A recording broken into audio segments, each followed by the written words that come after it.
Bonjour à tous, prêts pour la dernière question de ce Master Quiz de l'Avent 2021? Alors, quel parfum déclenche une manifestation en 1979 aux États-Unis? Est-ce opium, Charlie ou poison?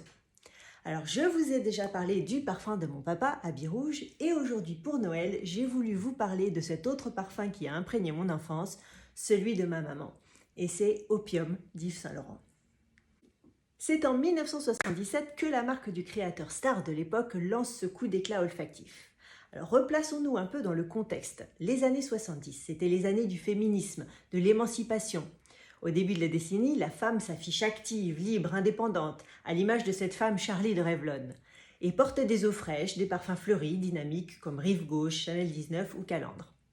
Puis au fil de la décennie, elle affirme encore plus sa féminité. Elle commence à se dénuder sur les plages, elle glisse vers l'érotisme chic sur fond d'exotisme, elle brûle les pistes des discothèques vêtues de paillettes et de lamés. Elle aime qu'on la remarque et sa féminité exacerbée s'enveloppe de fleurs opulentes comme le jasmin, la tubéreuse, comme dans Chloé ou Oscar de la Renta. Et après la vague unisexe du début de la décennie, la femme redevient fatale et glamour. Un état d'esprit qu'Yves Saint Laurent a ressenti avant tout le monde. Il a l'intuition que c'est le moment de relancer la mode des orientaux délaissée depuis les années 40, en proposant cette fois une version moderne, mystérieuse et sensuelle, puissante et envoûtante, provocante mais sophistiquée. Une fragrance capable de conquérir les États-Unis et annonciatrice de ce que sera la femme des années 80. Jean-Louis Sieuzac et Raymond Chaillan créent un oriental épicé addictif comme l'opium. Une puissance olfactive concentrée à 19% en eau de toilette et 30% en extrait de parfum.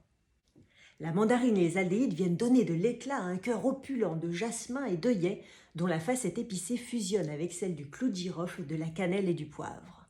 Un fond ambré signe la sensualité addictive.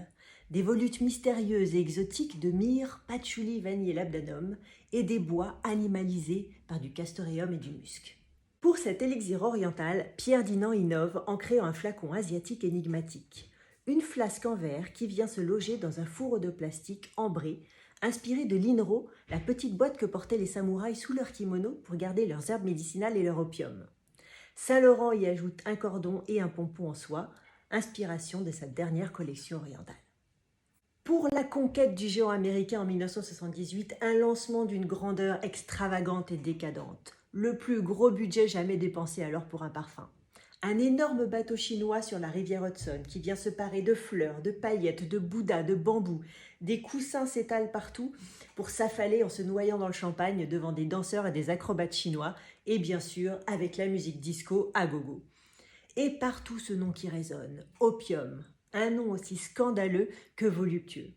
Un nom qui déclencha cette fameuse manifestation le 4 mai 1979 pour marquer la colère de l'Association américaine contre l'opium et des Chinois offusqués qu'on les associe à cette drogue.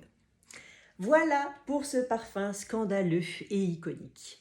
Et c'est fini pour notre Master Quiz de l'Avent 2021. Je vous souhaite de très belles fêtes et vous donne rendez-vous en 2022 pour continuer de vous mettre au parfum. Salutations parfumées!